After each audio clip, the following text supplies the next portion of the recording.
অদ্ভুত আধার এক এসেছে পৃথিবীতে আজ।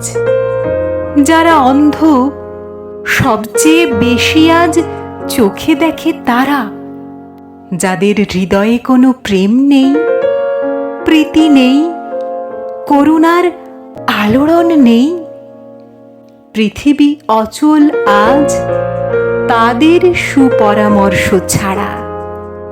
যাদের গভীর আস্থা আছে আজও মানুষের প্রতি, এখনো যাদের কাছে স্বাভাবিক বলে মনে হয় মহৎ সত্য বা রীতি, কিংবা শিল্প অথবা সাধনা, শকুন ও শেয়ালের খাদ্য আজ তাদের হৃদয়।